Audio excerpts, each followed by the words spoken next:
Bonjour monsieur, Oui, bonjour. pouvez-vous présenter s'il vous plaît? C'est OK, merci beaucoup pour l'opportunité que vous m'offrez. Donc, c'est Dr Sid Zakir Ibrahim, statisticien au département de maths informatique de l'université Abdou Moumouni de Niamey au Niger. Voilà, donc monsieur Ibrahim, vous avez Oui, remporté le deuxième prix du jury du oui. concours Mon Innovation en 125 secondes. Pouvez-vous revenir sur votre projet?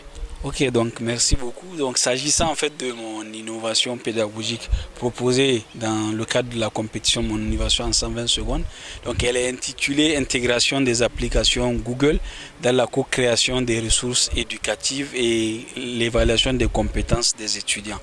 Donc, comme son nom l'indique, en fait, c'est d'exploiter les innombrables applications de Google, donc qui est aujourd'hui utilisée par presque tout le monde via notamment son moteur de recherche ou bien les adresses email et autres. Donc, c'est tout cet écosystème qu'on a exploité qui se trouve déjà installé sur la plupart des smartphones des étudiants. C'est ce qu'on a exploité en fait dans le cadre de notre innovation. Et la motivation en fait derrière ça, c'était d'assurer une meilleure distribution des supports de cours et aussi d'avoir une interaction optimale avec les étudiants. Merci. Donc pour un exercice loin d'être facile, quelle a Ouais. été selon vous la différence entre votre présentation et celle des autres candidats? Ok, donc merci beaucoup. Pour cet aspect, en fait, tous les candidats, nous étions 22, n'ont pas démérité. Mais bon, il fallait faire un choix et aussi, vous voyez, c'était un mois de compétition. Nous, on a donné le maximum de nous-mêmes qu'on pouvait faire.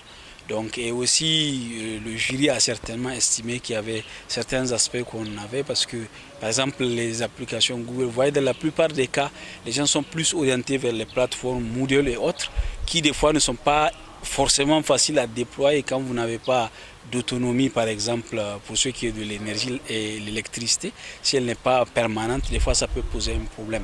Donc, moi, j'avais opté pour cette solution parce qu'il y avait ce temps qu'on n'avait pas. Et aussi, c'était une idée qui, chaque jour, on utilise ces applications sans s'en rendre compte. Donc moi, j'ai pu le mettre dans un contexte académique et certainement, c'est ce qui a fait la différence. Pouvons-nous dire que c'est le numérique très présent dans votre projet qui a fait en réalité la différence?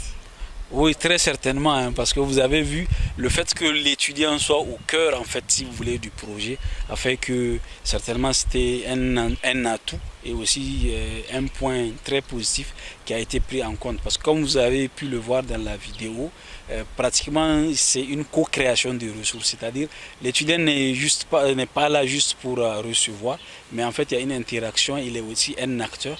Et le fait qu'il voit que c'est des applications qui soient installées sur son téléphone, qu'il utilise pour un autre usage académique et que ça lui permet d'avoir de très bonnes notes, ça a augmenté leur motivation et ils s'y sont mis à 100%. Quel a été le rôle de l'AIF? Oui, donc vraiment je profite pour remercier l'agence universitaire de la francophonie AUF pour déjà avoir pris cette initiative et aussi pour un peu, si vous voulez, la plateforme et aussi l'accompagnement qu'ils ont donné dans la promotion du numérique, donc du début de la compétition jusqu'à aujourd'hui, cette cérémonie de couronnement. Donc vraiment nous tenons à les remercier pour tout cet accompagnement-là, que ce soit par rapport au prix, que ce soit par rapport à l'invitation, donc les prises en charge ainsi que les témoignages de satisfaction autres qui nous ont été décernés. Monsieur Ibrahim, le journal universitaire vous remercie. Merci beaucoup également.